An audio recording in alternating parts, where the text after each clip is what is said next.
سلامونه ستړي مشئ د دې مهال د مهمو خبرونو ټولګي ته ښه راغلاست. په سر کې د مهمو خبرونو سرټکي. د فساد پر وړاندې د طالبانو د مبارزې ادعا. افغانستان د فساد پر وړاندې د مبارزې په نړیواله درجه بندۍ کې 165 ځای لري. د طالبانو تر ادارې لاندې د روغتیا سکتور ناوړه وضعیت. جاپان په 3 هیوادونو کې د مور او ماشوم د روغتیا لپاره څه باندې $1 میلیون مرسته وکړه. د طالبانو له لوري د موسسو د دروازو د تړلو دوام. طالبانو په افغانستان کې د جاسوسۍ په تور د یوې نړیوالې موسسې فعالیت بند کړ. د اسرائیلو د لومړي وزیر خبرداری که یرغمل شوي کسان خوشي نشي پر غزه به بریدونه بیرته پیل شي. او په اردن کې د فلسطینیانو له میشتولو سره د ملک عبدالله مخالفت. بشپړ خبرونه.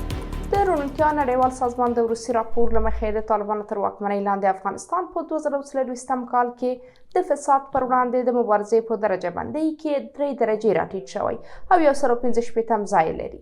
د 2024 کال په درجه بندۍ کې چې سه شنبې په ورځ خپره شوه، ډنمارک په 90 نمرو سره لومړی ځای خپل کړی دی. فنلند په 88 نمرو سره دویم ځای لري او سنګاپور په 84 نمرو سره دریم مقام ګټلی دی. په دې درجه بندۍ کې افغانستان په 12 نمرو سره 165 ځای خپل کړی.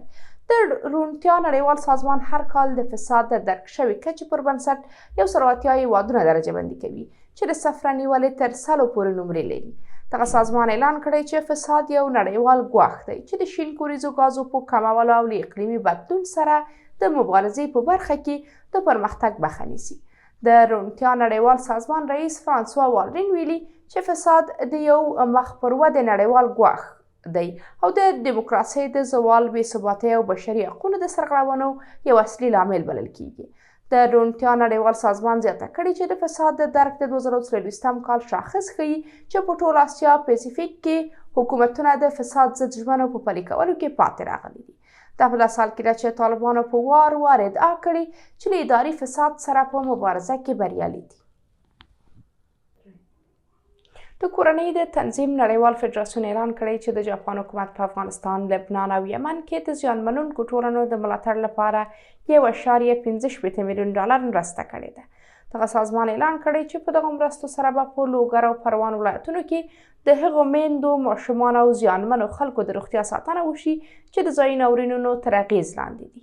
د دې مرستې موخه روغتیایي خدمتونو، د زیږون روغتیا، روغتیایي مراقبتونو او د جنسیت پر بنسټ د تاوتریخوالي ضد معلوماتو ته د لاسرسي برابرېدل دي.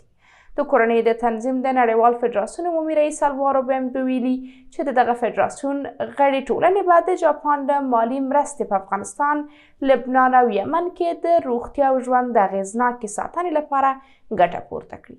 هغه زیاته کړې چې په دې کار سره به بشري امنیت تامین شي، څو خلک وکړای شي په عزت او د ناروغۍ او تاوتریخوالي له اندېښنې پرته ژوند وکړي. دا په داسې حال کې ده چې پر افغانستان د طالبانو له واکمنېدو وروسته ډېری روغتیایي پروګرامونه محدود شوي دي. تر دې وړاندې د ملګرو ملتونو په ګډون نړیوالو سازمانونو اعلان کړی و چې په دغه هیواد کې میلیونونه خلک بیړنۍ روغتیایي او خوراکي مرستو ته اړتیا لري. سرچینې وایي چې طالبانو د هیواد په ټولو ولایتونو کې د انټرساس په نوم د یو نړیوال بنسټ پر فعالیت بندیز لګولی دی. سرچینو د سه شنبې په ورځ ویلي چې د طالبانو اقتصاد وزارت په یو مکتوب کې د دغه بنسټ د فعالیت بندیدو غوښتنه کړې ده. سرچینو زیاته کړې چې دا پریکړه د طالبانو مشر هیبت الله اخندزاده کړې ده. تر اوسه طالبانو په رسمي ډول څه نه دي ویلي. انټرساس موسسې تر ډیره په روغتیایي برخو کې فعالیت کاوه. یادونه ده چې طالبانو تیر کال په زابل کې دغه بنسټ فعالیتونه تر هغې وروسته وځنډول چې د دې ډلې د خوښې وړ کسانو له ګمارلو یې ډډه وکړه. د اسرائیلو لومړي وزیر بنیامین نتنیاهو ګواښ کړی چې که حماس راتلونکې اونۍ کې یرغمل شوي کسان خوشي نه کړي، اسرائیل به پر غزې خپل بریدونه بیرته پیل کړي. ټویټرز راپور ورکړی چې نتنیاهو د چهارشنبې په ورځ خبرداری ورکړی چې که یرغمل شوي کسان خوشي نه شي، د اسرائیلو پوځ به په غزه کې د حماس تر بشپړ له منځه وړلو پورې خپلو بریدونو ته دوام ورکړي. د نتنیاهو له ګواښ وروسته حماس په یوه اعلامیه کې په غزه کې اوربند ته خپله ژمنتیا تازه کړې او اسرائیل تورن کړی چې اوربند یې له خطر سره مخ کړی دی. د اسرائیل لومړي وزیر دا اعلامیه د دفاع وزیر د بهرنیو چارو وزیر او د ملي امنیت د وزیر په ګډون له خپلو څو مهمو وزیرانو سره تر کتنې وروسته صادره کړې ده. تر دې وړاندې حماس اعلان کړی و چې د یرغمل شویو کسانو خوشي کول به وځنډوي.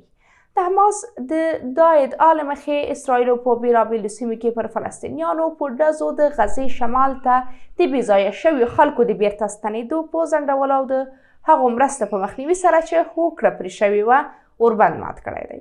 د امریکا ولسمشر ډونالډ ټرمپ د حماس د دې پرېکړې په غبرګون کې ویلي وو چې که دا ډله د راتلونکي شنبې تر ماسپښینه ټول اسرائیلي یرغمل شوي کسان خوشي نه کړي نو دی به له حماس سره د اوربند د لغوه کولو ملاتړ وکړي. د اردن پاچا ملک عبدالله د امریکا له ولسمشر ډونالډ ټرمپ سره په کتنه کې په خپل هېواد کې د فلسطینیانو له میشتولو سره مخالفت کړی دی. د فرانسې خبري اژانس د چهارشنبې په ورځ راپور ورکړی چې ملک عبدالله په سپینې ماڼۍ کې ټرمپ ته ویلي چې د غزې د نیولو له طرحې سره مخالف دی.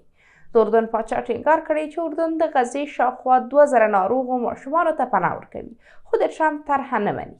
د امریکا ولسمشر د اردن له پاچا سره تر کتلو مخکې ویلي وو که چیرې دواړه هیوادونه په اردن او مصر کې د فلسطینیانو د میشتولو طرحه ونه مني واشنګټن به ورسره خپلې مرستې بندي کړي.